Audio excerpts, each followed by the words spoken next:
Hello दोस्तों, स्वागत है आपका हमारे इस नए वीडियो में। आज के हम इस वीडियो में जानेंगे कि कैसे किसी भी यौगिक का आणविक द्रव्यमान ज्ञात किया जा सकता है। बहुत ही आसानी से और आसान भाषा में समझेंगे कि कैसे ज्ञात किया जाता है। तो सबसे पहले आप अगर इस वीडियो पर नए हो तो वीडियो को लाइक कर दीजिए और चैनल को सब्सक्राइब कर दीजिए। चलिए बताते हैं कि आणविक द्रव्यमान कैसे ज्ञात किया जाता है। मान लीजिए कोई भी हमारा यौगिक है, जैसे हमारा बात करते हैं जल है। जल का हमें सूत्र दिया है H2O।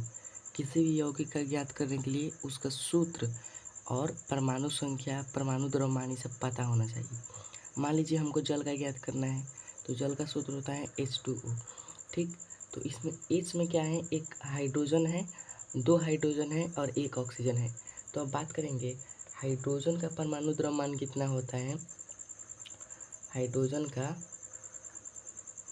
द्रव्यमान कितना होता है, तो हम बात करते हैं तो हाइड्रोजन का द्रव्यमान 1 होता है। वैसे ही हम बात करते हैं ऑक्सीजन का द्रव्यमान कितना होता है। ऑक्सीजन का द्रव्यमान कितना होता है, 16 होता है। 16। तो बस कुछ नहीं, अब सूत्र के हिसाब से बैठा देंगे। तो हाइड्रोजन का द्रव्यमान 1 होता है, ले तो 1 हम लिख देंगे, लेकिन हाइड्रोजन हमारे 2 हैं, इसलिए इसमें 2 से गुना कर देंगे, फिर प्लस कर देंगे। ऑक्सीजन का द्रव्यमान कितना होता है, 16। 16 हो जाएगा, बस 2 एकम 2 प्लस 16 बराबर में 18 AMU। उम्मीद करता हूँ ये आपको समझ में आया होगा। फिर से एक बार देख लेते हैं। पहले क्या करेंगे, इसमें हाइड्रोजन का द्रव्यमान लिखेंगे। हाइड्रोजन का द्रव्यमान 1 होता है, ये याद करना होगा, और ऑक्सीजन का द्रव्यमान 16 होता है। 1 लिख दिए हैं, हाइड्रोजन का द्रव्यमान होता है, और हाइड्रोजन की संख्या यहाँ पे 2 है, तो इसलिए 2 से गुना कर दिए हैं, और प्लस में ऑक्सीजन का द्रव्यमान लिख दिए हैं यहाँ पे 16, और फिर 2 एकम 2 हो गया है, और 16 है तो 16, और 16 2 18। चलिए एक और उदाहरण लेते हैं हम। जैसे मान लीजिए एक और उदाहरण है H2SO4, जिसको हम बोलते हैं सल्फ्यूरिक अम्ल। बोल देगा सल्फ्यूरिक अम्ल का आणविक द्रव्यमान ज्ञात कीजिए। तो हम कैसे ज्ञात करेंगे, सबसे पहले उसका फॉर्मूला लिख लेंगे। उसके बाद हम जानते हैं कि हाइड्रोजन का द्रव्यमान कितना होता है, 1 होता है। सल्फर का द्रव्यमान कितना होता है, तो सल्फर का 32 होता है। और ऑक्सीजन का द्रव्यमान कितना होता है, तो ऑक्सीजन का 16 होता है।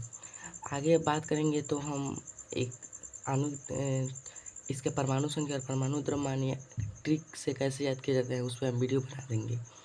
देखिए सबसे पहले हम द्रव्यमान लिख देंगे सबका। उसके बाद देखिए हाइड्रोजन का द्रव्यमान 1 होता है, यहाँ पे 1 लिख देंगे।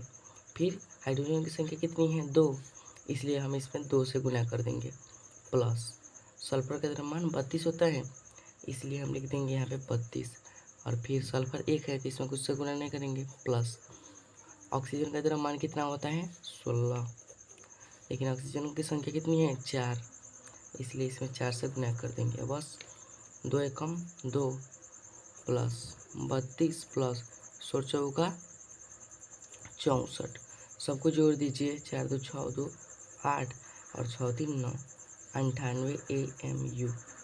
उम्मीद करता हूँ दोनों चीज़ से आपको समझ में आया होगा। अगर समझ में आया होगा तो लाइक कर दीजिए और चैनल को सब्सक्राइब कर दीजिए। इसके बाद हम नए नए वीडियो में अच्छे अच्छे चीज़ बताते रहेंगे। धन्यवाद।